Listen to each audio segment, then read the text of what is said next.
Welcome to the Overdrive Outdoors podcast. Your source for everything outdoors. Let's kick it into overdrive.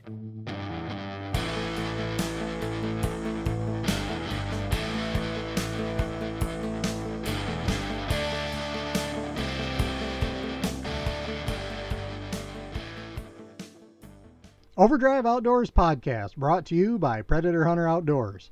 Whether you are new to predator hunting or looking to upgrade your equipment, Predator Hunter Outdoors will have you hunting after the sun goes down.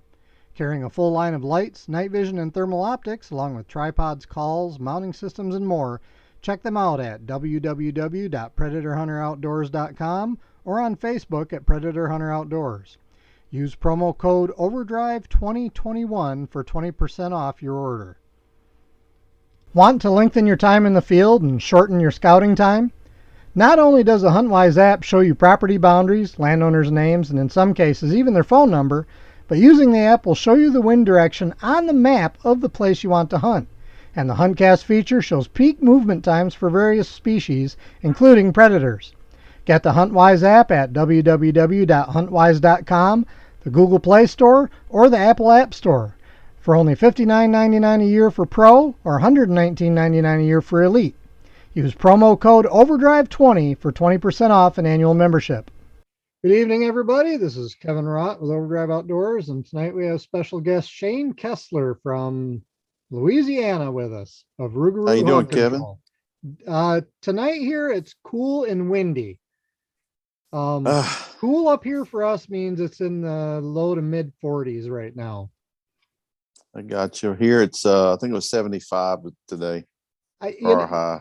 I'm not a fan of the heat, but I would take 75.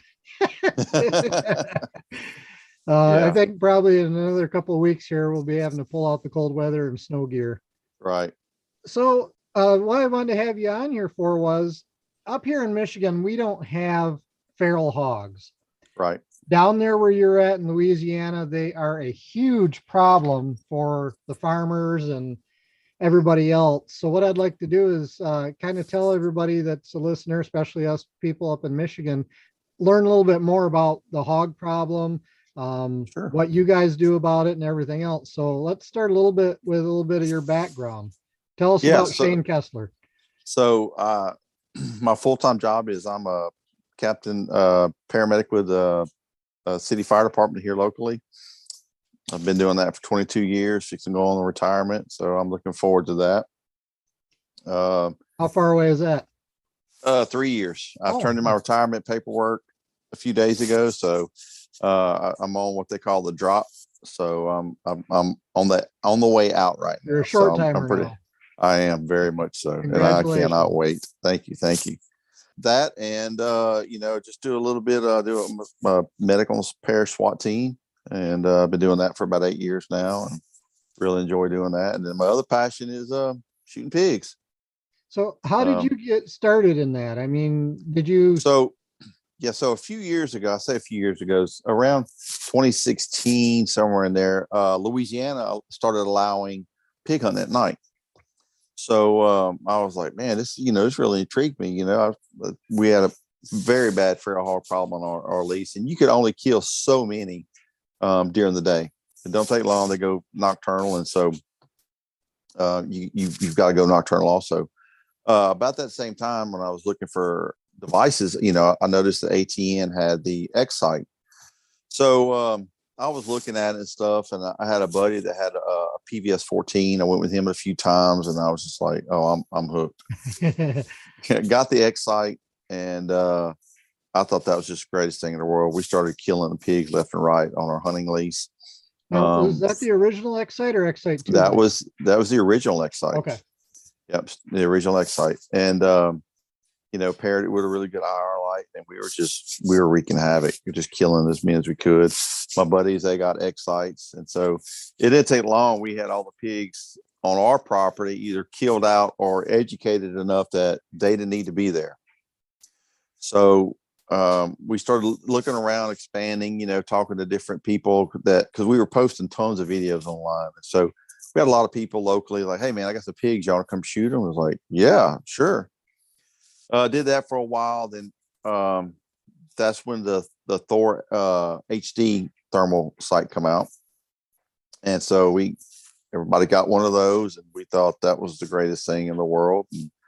And we just started killing and killing and killing, and eventually you get to a point to where you had a property that was, you either killed them out or they moved on, and farmers began talking to each other, and next thing I know, we're up to 100,000 acres that we have access to, and I still have people that message us daily, like, "Hey, can y'all come here?" And unfortunately, we can't do everybody.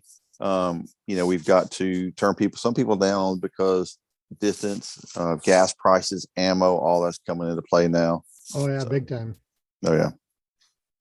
So when you said you started roughly around 2016, would you say that the hog problem has gotten worse since then? Stayed the same, gotten better? You know, me and my buddies, we talk about this a lot. We have some properties that legitimately are pig free. Like, they haven't had a pig problem in a couple of years. We have other properties that are repetitive. Like, you could always count on these properties to have pigs.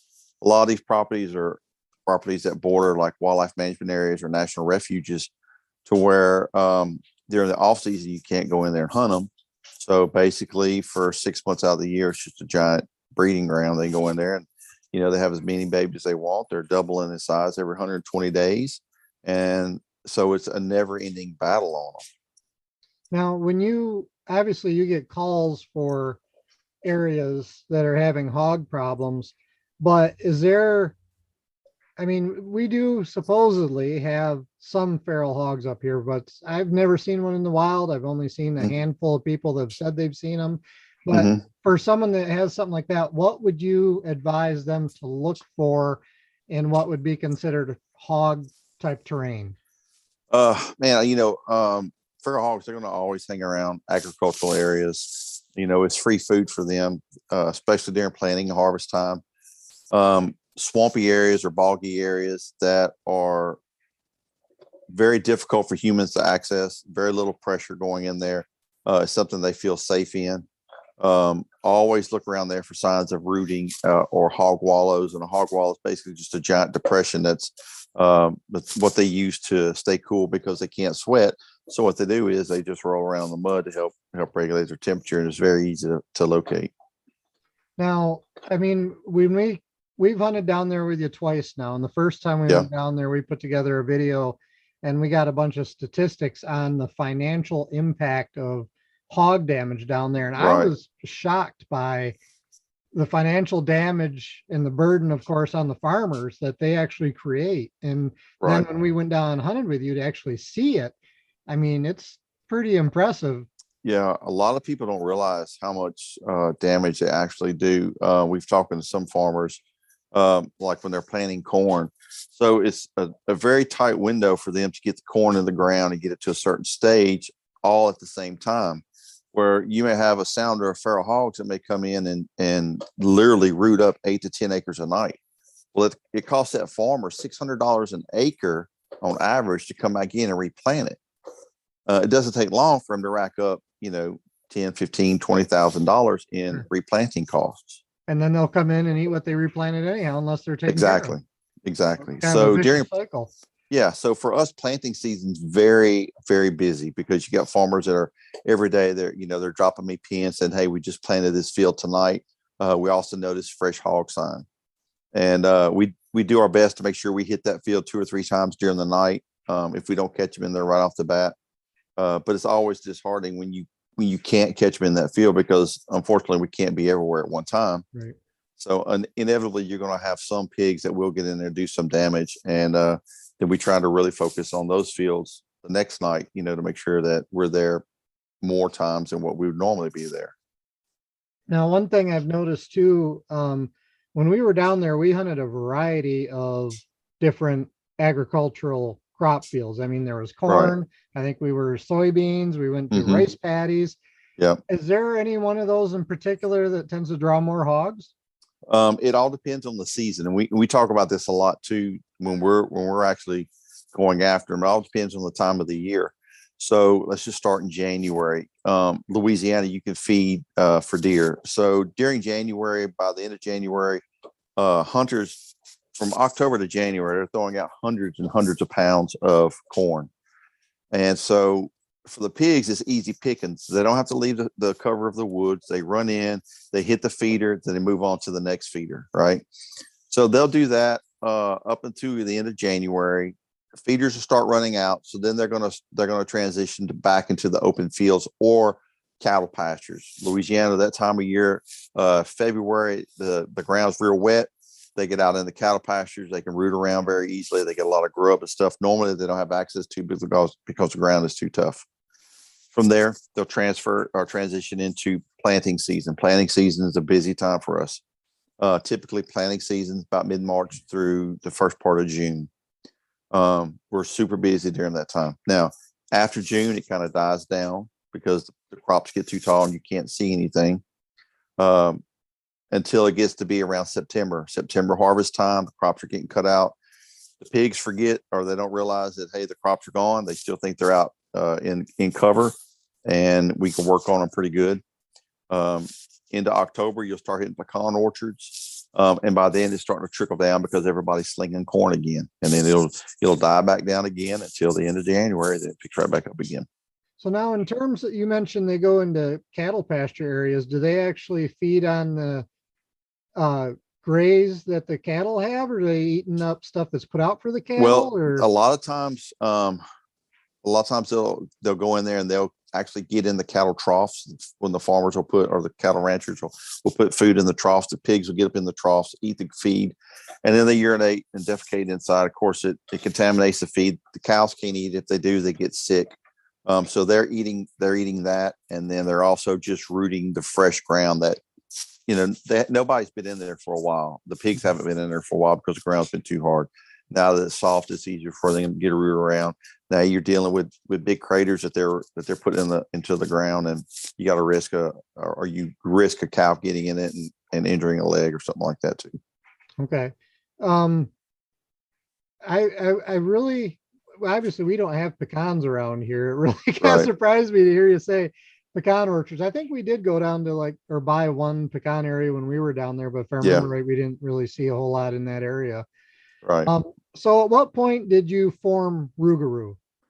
So Rougarou was formed in 2017, I believe it was, mainly because we needed an identity, an organization, right? So it's a lot better to come to a landowner and say, hey, my name's Shane Kessler and I'm at Rougarou Hog Control, and this is what we do, versus, hey, I got this thermal scope, you mind if we come and shoot pigs on your property? Right. Yeah. So it gives us an identity, and it allows them, people follow us on Facebook now because of it and stuff like that. Now, I looked at your Facebook page earlier. I follow most of the stuff that you guys post, if not all of it. And I seen your post, I think it was Tuesday. You're at 1,017 hogs for this year. Is that right? Yep. That's correct. And I know since I've been following you, it's been over 1,000, I think, every year for the past 3-4 years. Mm-hmm. What's the most you guys have taken in a year, would you say? The most we've taken in a year is 1196. And it varies from year to year. Basically, there's so much that goes on in addition to hunting eradicating the pigs or whatever. But life happens for us. You have deaths in the family, or hurricanes. That's that time of year. Hurricanes are real prevalent for us. You have family members' houses that get damaged. So sometimes we got to put that stuff on hold, right, until things kind of get back to normal, and then we can jump back in the game. When we're doing that, of course, our numbers are just stagnant at that point.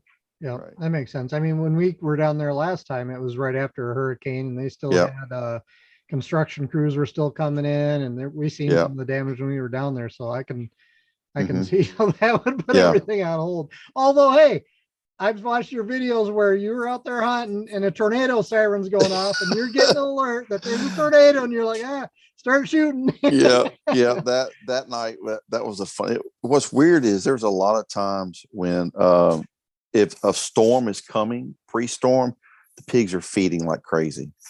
And if we know a big storm's coming, a lot of times we're going to be out there. And that night we got into a bunch of them, and we knew the storm was not far away, and it was going to be a bad storm.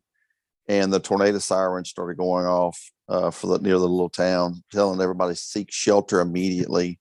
Yeah. And we're just like a bunch of madmen. We're out in the field laughing, eradicating these pigs, and the wind's picking up, and the sirens are going off, and we hurried up and shot them and got back in the truck. And when we did, as soon as we got in the truck, the bottom fell out of it. It was pretty bad. Oh, wow. So now you guys use suppressed rifles with Yes.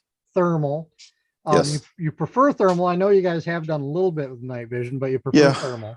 Yeah. I have my opinion as to why you choose that type of setup. Why don't you tell us exactly why you choose that setup? So for us, we get a lot of repetitive shooting. Unlike, when you're predator hunting and you might get 1 or 2 dogs, sometimes 3, 4 dogs a set, but on average, you probably get 1 dog a set, right? So you don't have to deal with the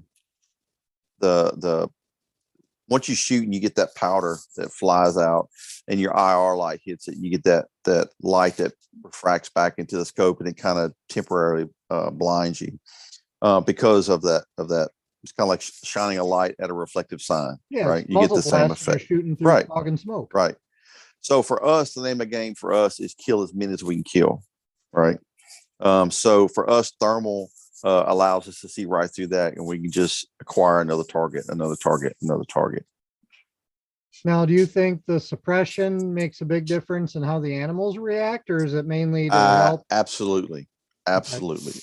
We will not, when we have guests come in, that's one of the first things I ask them is your rifle suppressed? Because a suppressed rifle is absolutely a necessity. One is there's times we're shooting around cows, and we don't want to spook them. So suppressed rifle is going to help. But believe it or not, there are times when you can shoot at a pig and the round striking the pig is louder than what they're hearing from us, and they'll turn and actually run to you. We had one incident where we were pig hunting, and there's 2 big sounders of pigs, and we was all right, we're going to hit the closest one. And we were in a pecan orchard, start banging on that first bunch, and the second bunch is obviously they're running away.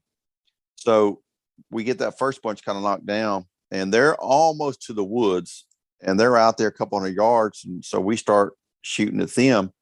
Well, the rounds were, some of the rounds hit the woods because we didn't hit them, obviously. Shooting a running pig, a lot of people don't understand that. They think shooting a moving pig is really easy, but at night it's difficult. But the rounds that hit the trees were louder than what was going on with us. It turned the pigs around, and they ran another 200 yards back to us, and we for round 2. We shot all them too. So it was a good night. Been awesome. Yeah. That's pretty wild. I know, one of the things what I try to explain to people with a suppressor is, it's not Hollywood quiet for one, but for 2, oh yes, when you're downrange of that and you're shooting full power loads through a suppressed gun, the primary noise you get downrange is the supersonic crack of the bullet, which is non-directional. Right. Which I think contributes to why sometimes they don't know where that sound's coming from, and they'll run a direction you wouldn't expect them to, as opposed to running away from you. Right. Now, go ahead. No, go ahead. Do you guys have, I know you shoot a variety of guns. Right. Do you have a favorite? I'm assuming it's a 308. My absolute favorite is 308. Absolutely. And it's always been my favorite. However, with the ammo shortage and availability, it's not something that I can just go to Academy now and get 3 or 4 boxes of ammo, where in the past, that was one thing I always told people, man, you get 308 ammo anywhere. Well, now that's not the case. Right. So now we're running 7.62 by 39s because we can still get ammo relatively cheaply, and it's still available. You can still buy bulk orders of 1,000 rounds with great regularity. So for us, I mean, I like the 7.62 by 39 because it's on the AR-15 platform. It's a lot lighter than carrying that bulkier 308. Right. But I like the range and the knockdown of that 308 versus that 7.62. So now going back to Rougarou specifically, I know there's you and there's Sean. Hmm. Is it just you two, or there actually you have other There, guys that there. are? It actually started. Myself and my buddy Marty Strange got into it, and then I saw Sean. Sean was posting a lot of content online. Also, he was killing quite a few pigs too, and you know, people get to talking just like predator hunters. Hey man, look, if you want to come hunt with us sometime, come on. And so Sean got to where it's pretty much he's there all the time. We have a couple guys that we call on pretty regular that are what we call our regulars. They're people that I can count on and trust 110% when we're out shooting, especially in areas that may have a higher population of cows, or I'm trying to word this. If we're near residential areas, obviously we're not shooting towards the residential areas. But I have guys that I know that are going to take safe and ethical shots. Mhm. One of the guys is a sniper on the sheriff department SWAT team. So, I trust he's making good judgment. And I trust all my guys. I trust them, that every one of them's going to do the right thing. And I know that's an important part of it, and that's something that you stressed when we were down there too, is the safety aspect. And Yeah. I would assume that anytime you grab somebody new that's going to come out with you, the first time you come across a sounder, there's kind of an assessment period from your standpoint to see, Right. can these guys shoot? Are they Right. doing things smart? I mean, Yeah. I'm sure you have a few stories about that. Oh yeah, I do. I mean, we get guys that message me all the time, and like, hey man, I got this gun, I got this thermal, let me come shoot some pigs with y'all. And I want to be generous. I want to say, yes, come on, come hunt, but on the same token, I'm like, I got to think about what we have, and I don't want somebody to come out and do something they shouldn't That's good, Jeff. and, ruin it all. Right. So when we do have somebody that comes with us that's fairly new, I mean, they're scrutinized heavily, and we go over the ground rules for everything, and they're watched like a hawk. Even though it's dark, you can still see. Yeah. And then if something happens and they do make a mistake, it gets corrected immediately, and we just politely don't ever invite them back again. Right. I noticed that's one thing that I did appreciate down there too. And I'm sure that comes from, how long you've been doing it, plus your background for, law enforcement and, EMS was the communication while you're on set. Right. I mean, to be honest with you, the first night we went out, I was actually using your 308, which I'd never used before. So it was an unfamiliar weapon to me. But I mean, the point was we were on a line, we started shooting, and I remember hearing you say, okay, ceasefire. Okay, you get up, move over here to get on these other hogs. And it reminded me a lot of doing range safety officer, doing action pistol, whatever, having those range commands to, guide things and keep things going the way they should. Right. Yeah. For me, it's not worth it over a pig or a coyote, Absolutely. And some people they get, and I tell people when they're coming to, look, if I see something, I'm gonna call it out to you. Yep. Like if there's a cow out there, the cow may be, 400 yards out to the right, not even in the direction of where we're shooting, but I'm going to call it out to you, and I'm going to say it loud and repetitively because I want you to realize, look, don't swing too far to the right because there's a cow over there, or a piece of farm equipment or whatever, Excuse me. Now, the shooting aspect isn't the only way you help control the hog population down there, correct? You also run some traps. Yeah, we run a few cellular control pig traps. We run those in areas where we really can't be discharging firearms just because of safety. You have some of these neighborhoods that are, they come in and they build these big nice houses and they're in wetlands, and so they take the wetlands and they build them up so they can build these houses. Well, the next thing you know, you got a group of feral hogs come in the middle of the night and destroy somebody's azaleas. They're not really happy about it. Right. So we'll go in and we'll put the cellular control traps, and we'll get rid of them that way too. Now you don't hunt just hogs, obviously, down there in Louisiana. You guys have some darn nice looking deer. We got, man, let me tell you, we got a lot of deer, and Louisiana in general, we're starting to get a lot bigger deer. It's kind of a sleeper state. Depending on where you're going at in the state, some of the national forest or public land are producing some absolutely, just some giants. Coyotes. We tell people all the time, Louisiana is a sleeper state for coyotes. It's not uncommon for us going to the field, so you may see 18 coyotes in a field. Yeah. And for us, coyotes are more of a target of opportunity. Wildlife fisheries allows us to take them. And if we're in an area like around cattle pastures and stuff, we try to take those coyotes out, obviously for calves, stuff like that. But there's a lot of times we'll bypass coyotes if we know pigs are nearby or something like that. And I remember that. I try and for me, I watch videos that y'all make, you and Josh and some of the other guys up there, and I'm trying to figure out what calls are working for y'all. And of course, it's different parts of the country, and it may not work the same, but I try and learn from y'all's calling sequences and stuff.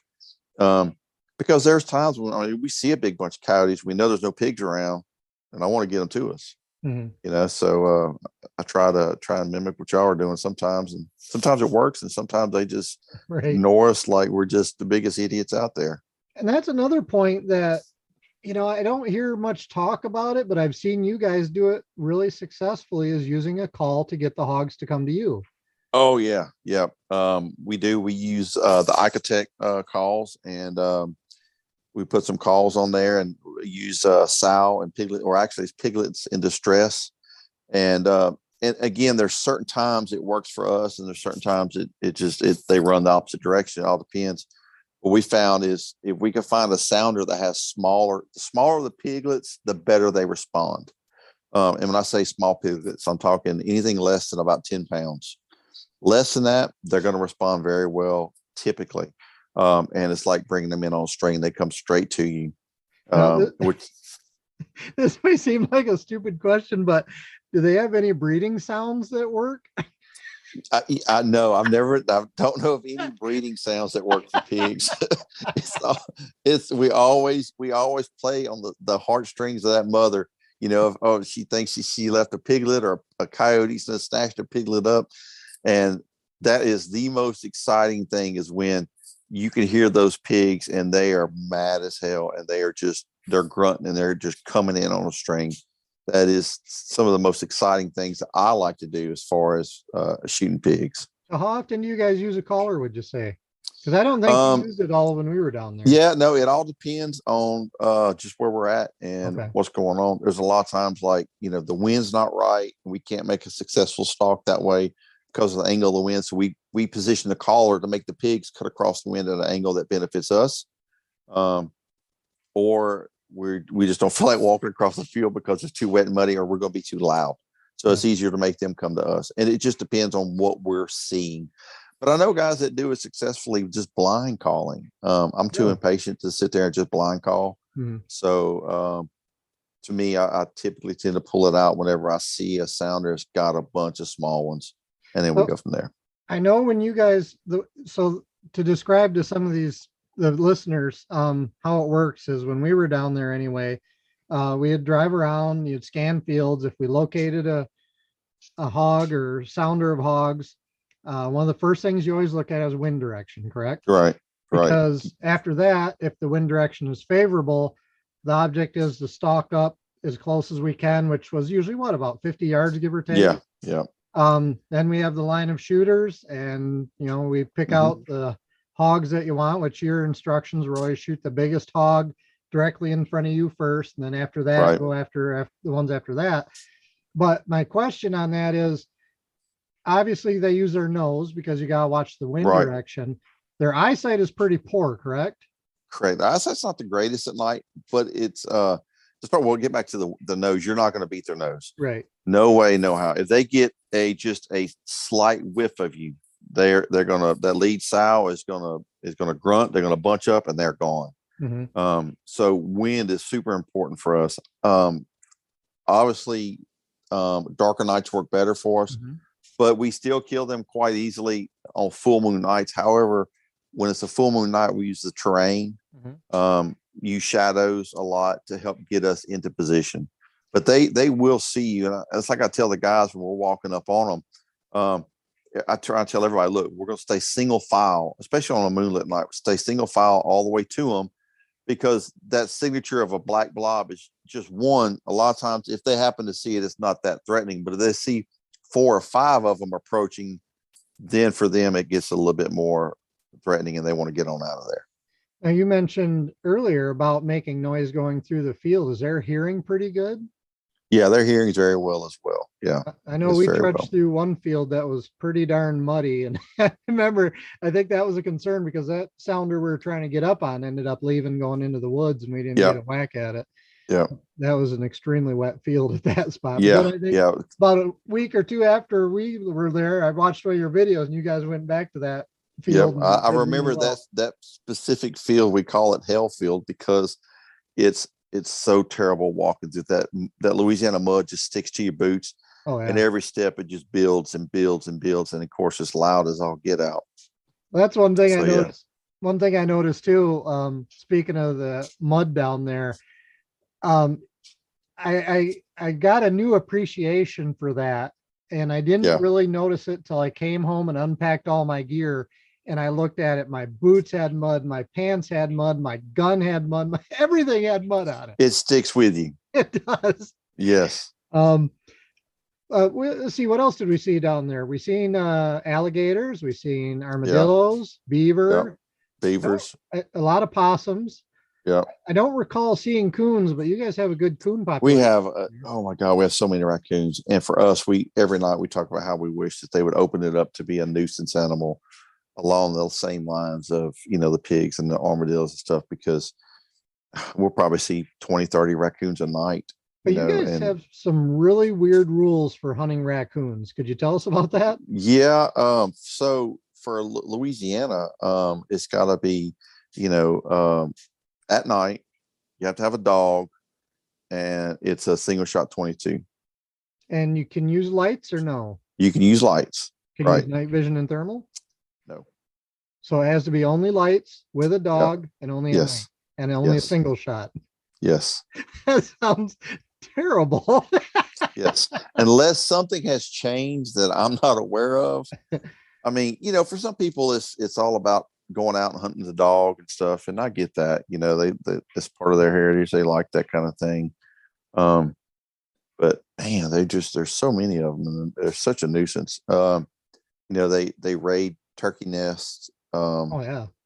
Them and possums, and so I think personally, if we started eliminating more coyote or more raccoons, it would help the turkey population rebound around here as well. Mm-hmm. The only thing I remember not seeing that I really expected to see was snakes. We haven't seen a snake down there yet. Yeah, and a lot of times because it's dark. So yeah, I guess that makes sense. But I tell everybody, when you're coming, if you got snake boots, bring them. Yep. Because obviously, because of where pigs are, there are times we're walking in damp areas that water moccasins like to hang out in, depending on the time of year. I think last time y'all were here, it was in the fall, or was it springtime? Yeah, no, it was fall. Well, the first time we came, it was spring. It was late spring. Yep. And then the last time we were down there, it was early fall. Yeah. So until you start getting some good cold temps, I mean, walking on snakes, always that kind of thing. And there's no telling how many we've walked past. Right. When we're not wearing our snake boots, but we always try and wear our snake boots, just because I don't want to get popped. I think the biggest threat that I seen down there, because we didn't see any snakes, was your mosquitoes. Your mosquitoes are like hummingbirds. Oh, they are brutal. We have certain fields we go to, or certain parishes, and we know when we go to those fields, before we even get there, everybody is just putting as much mosquito repellent on as possible. And even then, it's like they still hit you. And oh yeah, it's ridiculous. When we went to that field with the rice paddies, I can remember it as clear as day that we had sprayed down with the highest DEET concentration stuff. Right. And we're walking through there, and you could feel them hitting you. It felt like raindrops. Yeah. I was like, It took me a second to realize what the heck it was. And then it's like, holy crap, those are mosquitoes. Yeah. Yeah. Yeah, I got, when we're in the rice paddies, I look at us killing the pigs as a mercy killing because, I mean, they're sitting out there just getting bombarded by these mosquitoes and they don't have much repellent, right? So Yeah. we're doing them a favor. Right. um, when you go out, what would you say was the biggest hog you guys have taken down there? Uh, I know I seen you a know, little I, one earlier this week, but yeah, how about big I ones? know, Sean had a guy reach out to him one night or one day and said, look, I got a pig that's like, he's tearing my feeder up. And he's like 400 pounds. So you got to understand. So a lot of times people reach out to us, oh, it's 400 or 500 pound pigs. And for a pig to be 400 pounds, that's an absolute giant. And they just don't get that big in the wild. And Kind of so like Sean our said, 70-pound coyotes up here. exactly, exactly. So Sean, he said, well, yeah, let me see some pictures. And he got pictures of the pig and he's like, yeah, that's a giant. And he went down there a night or so later and he killed it, and it went over 400 pounds on the scales. Wow. It was unbelievable. Is And that a then boar or a sow? it was, I want to say it was a bar hog. It was a hog that somebody had caught and they cut the testicles off of it, turned it loose. And that's another problem we have down here. That's another story. But bar hogs, all they want to do is eat, right? So all they do is eat. That's all they worry about, and they get pretty big. And we shot one night. We field dressed it, and I had a guy he kept messaging me, "Hey, I want a pig. I want a pig. I want a pig. I want a big sow." I'm like, all right. So we gutted this pig, and she field dressed it 368 pounds. Wow. So I called him up. I was like, "Hey, I got you a big sow if you want her." He's like, "Yeah, yeah." And he showed up that morning. He's like, "What am I gonna do with this?" I'm like, "I don't know. It's not my problem now. You said you wanted a big sow. Right, Here here's a she big is." sow. Right. Nice. Um, do you, I mean, when you are shooting hogs, do you have an ammo preference? Obviously, it's what you can get your hands on, but do you Right. have Yeah. I something in mean, particular that you like for hogs? when I'm running 308s, obviously I like soft points. But if I'm running the 762 by 39, my first preference is soft points followed by hollow points. Full metal jackets, I mean, it'll kill them, but full metal jacket, terminally, all it's going to do is punch holes. Yep. As much as I despise pigs, I still want to try and kill them as quickly as I possibly can. Yep. Um, it's just, um, it's just one of them things, but for us, hollow points or soft points is always the ammo choice. Okay. Um, so if someone wanted to come down there and hunt with you, what's their best way to contact you? Just hit me up on the Rougarou Hog Control Facebook page and shoot me a message, and we can, we may be able to accommodate them, we may not. It just all depends. We'll discuss everything, and like we said, we'll go from there as far as what they're running equipment wise, and if they don't have equipment they want to go, we'll discuss like veterans. I like taking veterans. My dad was a veteran, my son's a veteran. So anything I could do to help them, I'm more than willing to help. So I know you have a personal page. There's the Rougarou Hog Control page. You're also on YouTube. Yeah, No? we have our YouTube page. It's not that big. I just don't throw a lot of content on there. Instagram. Yep. I I've seen had a some TikTok stuff. page that was, I mean, look, my TikTok page was blowing up, and I started getting some community guideline violations for graphic imagery and stuff. Yeah. And we hit like 17,000 followers, and they banned the page. Really? So yes, That must have been just recently, wasn't it? just like a few days ago. And so I made another page, and I just started putting content back up. But I'm leery about what content I put up. Making sure this tasteful as possible. But I think they got me shadow banned because I've got like 30 videos up, and like almost all of them are 0 views. And I'm like, there's no way that's happening. So I think I'm shadow banned for right now. I may shut that account down and create a totally different one and see if that changes things. Gotcha. So what would you say is the future for Rougarou? I mean, you're going to continue going, but Yeah. let's put it this way. What would, if you had something else you could add to your arsenal to help with what you guys do, is there Thermal anything that, drone. a what? Thermal Double drum drone. mag? They No, got no, those. no, thermal drones. Oh, thermal drone. Now you guys Yeah. borrowed one for a while, didn't We you? had one for a little while that was on loan to us, and it was game changer for us. It allowed us to get into areas that we couldn't normally access. This one guy had a pine sapling thicket that was recently strip cut. Okay. And they were deer hunting it, and it was full of pigs. So for us, we were able to launch the drone, fly over with the thermal. Oh, there they are. And I mean, because you could be driving down the road and you'd never see them, but allowed us to be able to figure out where they were and set up an ambush and go in and get them. Agricultural fields like the soybeans, when the soybeans get waist high, you're not going to see anything out there unless you see a big boar. Then you might see the top of his back, but that's it. We're able to just throw the drone up, find out where they are, and then figure out a stalk. But also just game recovery. Mhm. You know, there's a lot of times like we'll be saying like, I know I shot a pig over here, and I know he fell. And even with thermals, you know, unless you get a piece of body heat, Right. you're not going to see them. Right. So, or you walk up on them. So thermal will be really important for us, or beneficial for us to throw that thing up in the air and find the pigs or whatever we're looking A for. thermal drone's probably gonna run you up between 5 and 8 grand, at least. Yeah. You know, they've got some that are like 3,800. Really? They've got like the 160 resolution FLIRs, and you can tell it's a heat source. But being able to positively say that's a deer or that's a pig. So what we were doing was we were keying in on body movements and how they were acting. Mhm. You know, pigs are always shuffling and trying to get to the best stuff to eat first.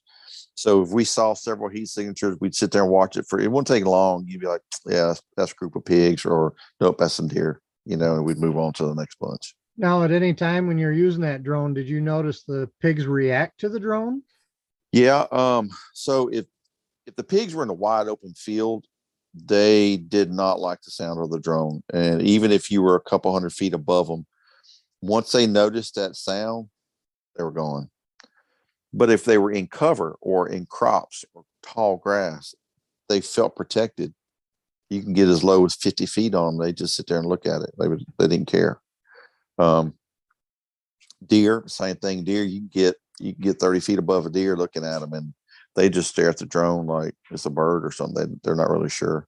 See, now up here, I'm pretty sure that's illegal to use a drone in any way for any game hunting, even recovery. Right. So we don't get to be able to do that, but I've always thought that would be a great tool for, even if you're a coyote hunting, flying the drone out over an area, you can get some distance and see if there was something close Right. by, that'd Right. be awesome to know already that, hey, that coyote's there. Mm-hmm. Then you go Yep. call and you watch it run away or come to you, one or the other. Exactly. Yep. When you go out, usually have what, 3-4 guys? Yeah. Ideally for us, it's 4 guys. You would think that, oh, if I got 6 guys, that's more people shooting and we get more pigs. But you start running into safety considerations, people's field of fire comes into play a lot. And, we talked earlier about, we may jockey in a position. I may say, hey, let's pivot left or pivot right. So with fewer shooters, it's easier to get done and you actually kill more pigs that way. And it's safer. It's a lot safer. Yeah. Right. Well, not only that, but 6 guys, you'd be talking in multiple vehicles. You'd have to be driving around. Oh yeah. And you can't go into a field with 2 vehicles and think you're going to get relatively close to pigs. So for us, I have taken 5 guys before, or 5 of us go. We're talking hunters, not burgers. Correct. And we've taken, go with 5 guys, but I'm always, a lot of times I'm also stand back sometimes and just be like, all right, I'll quarterback this, because if it's like 10 pigs, I mean, everybody could pull a double and knock pigs out. Typically, some nights it doesn't work like that. Sometimes it's like the shooting's over and you're like, there's 2 pigs laying there. What what the heck just Where'd happened? the rest of them go? Yeah. Inevitably somebody has a gun malfunction or like I said before, people comment all the time on videos like, oh, y'all need to go to the range, you need to practice, yada yada, one shot, one kill. One, they don't understand how tough these pigs are. We have pigs. I've posted pictures before of pigs and not big pigs either, 180-pound pigs that took 9 rounds before they finally fell. Right. Mm-hmm. So, like I said, for us, the name of the game is eradication. I'd like them to fall right there into the field. So we can count that as a successful hunt, So you're sitting there and you're shooting you're using a thermal, but you don't truly know the distance of that animal while it's running to be able to calculate. If you were using a glass scope during the daytime, you could look and say, okay, yeah, I can see exactly where I'm hitting. Sure. Sometimes where your bullet strikes is not always visible depending on the terrain. Yep. Mud flying up, we use that as indicators whether we need to increase our lead or decrease our lead, that kind of stuff. That's one thing I feel actually helped me a lot for even my coyote hunting when I got back home, but was when I was down there with you. I mean, after the first shot or 2 rings out, those pigs start moving and you're now moving and shooting targets and right. Getting that lead right. Even though we were only down there for, I think we hunted 2-3 nights. That experience of working on a moving target and getting the lead down and everything helped me a lot. I mean, I really didn't like to make running shots on game, but again, up here, you're looking at 1 animal, maybe 2 if you're lucky. Same thing with deer hunting. I didn't like to take those moving shots, but I gained a lot of confidence after hunting down there with you guys, because that's what we did for 3 nights, was shooting at those moving animals. And it was enough experience that now I'm a whole lot more confident doing that even on coyotes back home. So, I mean, that was a lesson learned for me, and it helped me a lot. I'm gonna tell you, I don't care who you are, shooting at a moving target at night with a thermal will humble you. Oh yeah, big time. And I bet you probably a lot of the people that tell you need to go to the range and all that have probably never experienced it. Yeah, that or they're talking about. And I'm not knocking how anybody hunts. Everybody hunts completely different, But sitting on in a deer stand shooting a single pig on a feeder is not the same thing that we're doing. Right. Well, I mean, when we were down there with you, actually, I think both years we ended up with right around 20, give or take, hogs for the 2 nights that we hunted, which I know guys that travel down to Texas and other states that, they'll pay thousands of dollars for a hunt and they'll get like 5 or 6 pigs. Yeah. And I'm like, you guys need to go down to Louisiana and hook up with some of these guys. And a lot of it, for, like I said, for us, the name of the game is we want to kill as many as we can kill. Yep. And I do know guys that, there are some outfitters out there that they may go and shoot 50, 60 hogs a night, but they've got the volume, like in Texas, there are places in Texas that are just slap overrun with pigs, here, an average night for us, a good night for us is going to be 25 pigs a night, and it just depends on how we're doing it. But like I said, we'll cover probably 150, 200 miles a night, just jumping from field to field to field to field. Some properties, we just picked up some new property that is a cattle operation. We've shot 96 pigs in 7 hunts. Holy cow. It's unbelievable the amount of pigs on this property. And he's had a professional trapper trapping on the property too. We're moving them. Really? Yeah. It's one of those situations where his property borders a wildlife refuge. Right. So they got that refuge to hide in. During the summer months, it's a breeding factory. They're just producing them. Pigs can double in population every 120 days. Biologists say that if you want to maintain your current levels, what you have right now, you got to kill 70% a year just to keep the numbers you have now in check. And we're not doing that. I mean, even as much as we're killing right now, it's not enough. Job security. It is job security for us. It is. It's pretty impressive. I prior to going down there, other than watching your videos, I'd never seen anything like that. And Yeah. it's a lot of fun. It's Right. impressive, from my standpoint, being up here in Michigan, to see that many animals that you can legally hunt and harvest. And not only is it fun, but you're helping out the farmers and everything. Right. I mean, Right. it's pretty cool all the way around, to be honest with you. Yeah. Um, so now you guys hunt year round, correct? Yep. You're around. Actually, you guys don't get any snow really to speak of. So. No, we get when we do get snow, is the game movement is kind of like the highway department or the highways in Louisiana. It shuts the whole state down. Mhm. Pigs don't move, deer don't move. They're just like, we don't know what this white stuff is. We're not used to it. Right. So we're just going to lay here and be still till it goes away. Now, do you notice a big difference in the hog activity based off the weather conditions, like if it's hotter or colder? So what I've noticed, and this is just my personal observation. So like if we have a massive cold front coming in, the pigs will eat heavy ahead of that big cold front. And, for us, a big cold front's not the same as y'all. Right. If let's just say if the highs today are in the 70s, with the lows are in the upper 50s to the low 60s.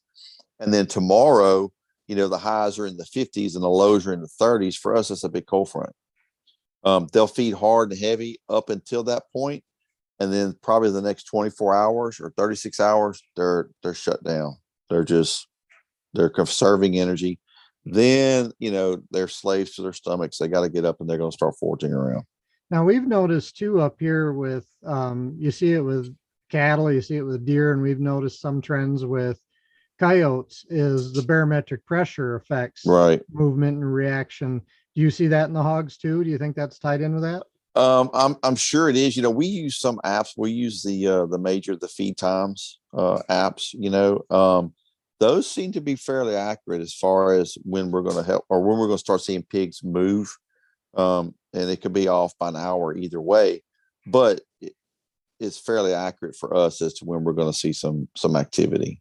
Okay. But that doesn't take into account, some pigs aren't going to follow that logic. They're just going to be out feeding just whenever, So do you actually eat a lot of pork? I don't. I really don't. No. If I'm going to work the next day or something and we kill a good meat hog, what we call, we may pull the tenderloins out of it. Which is usually a sow, correct? A sow or a bar hog. The bar. Okay. Yeah, because a regular intact boar tends to be stronger. They can be, and I know a lot of people, they're fine. I can't stomach the smell cleaning them because they stink so bad. So by that logic, you stink. I don't want nothing to do with you. So if they're smelling good, I know it's kind of hard to say a pig smelling good, but if they don't have that strong, sweet stink with them, then we'll go ahead. We'll cut the back straps and stuff out. A lot of people we catch flack for, but like, oh, you're letting all this meat go. You should be taking it to food shelters. And I don't have a problem with dropping a pin and telling anybody, hey, look, there's a stack of pigs right here. Come get as many as you want. But inevitably, I'm sending you a text message at 2:00 in the morning, or it's, I got to work tomorrow. I can't fool with them right now. Right. Can you clean them for me and I'll get them? No. Well, if I clean them for you, I'm going to keep them. Right.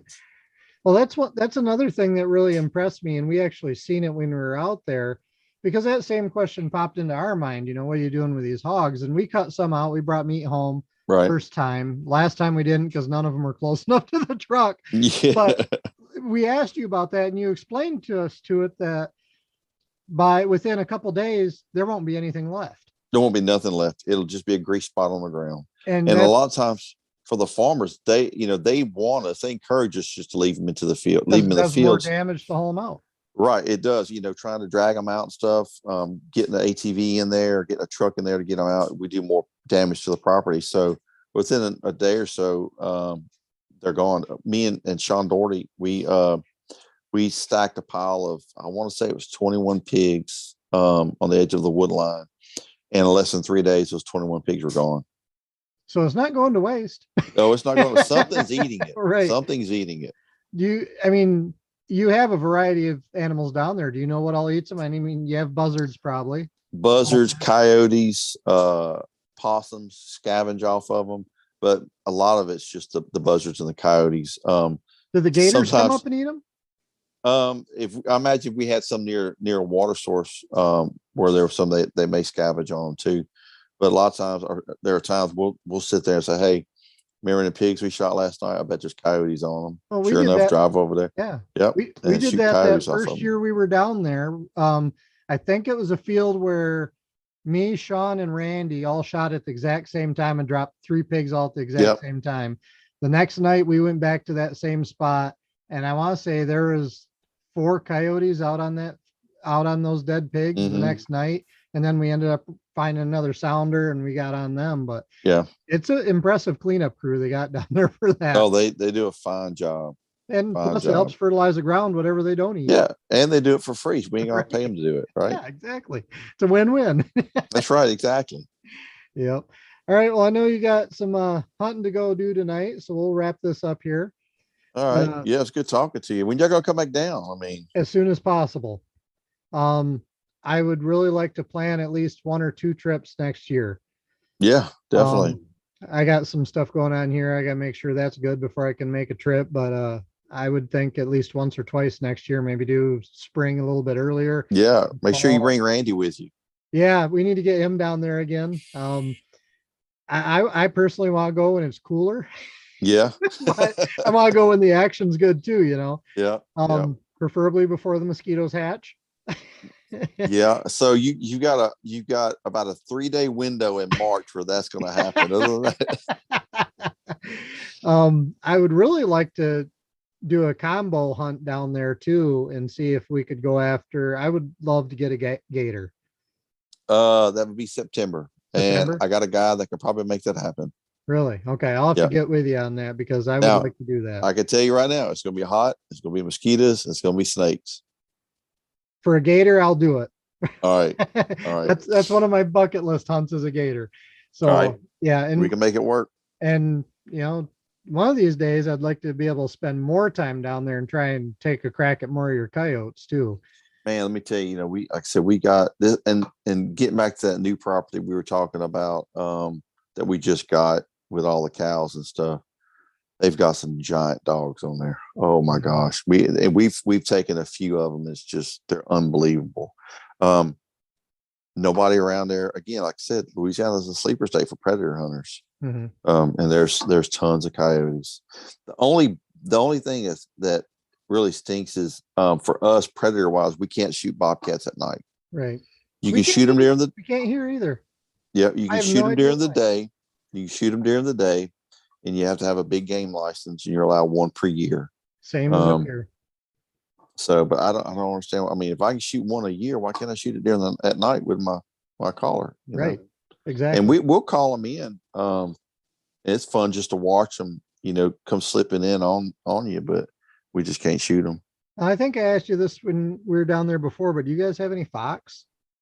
We do have fox. We have red fox and gray foxes. Okay. And they're off limits at night as well. And I think you can only take them during trapping season with a trapping license. For harvester season. Right. Yeah. Okay. Mm-hmm. Interesting. I don't think we ever seen any of them. We've seen almost everything else, but we see them every once in a while. And you really got to be cautious during when the pups are out, coyote pups are out. Because obviously a fox is a lot smaller than a coyote. So you got to be cautious. Like, is that a pup or is that a gray fox or red fox? Just kind of watch them for a minute. Like, oh yeah, that's a coyote, or yeah, that's a fox. Right. Yeah. All right. Well, thanks again, Shane. I'll let you get out. Yeah. Hunting. I know you got. I appreciate it tonight. And we'll be talking to you again soon. We need to set up something for next year. Absolutely. Can't wait. All right. Thank you, sir. All right, brother. Take care.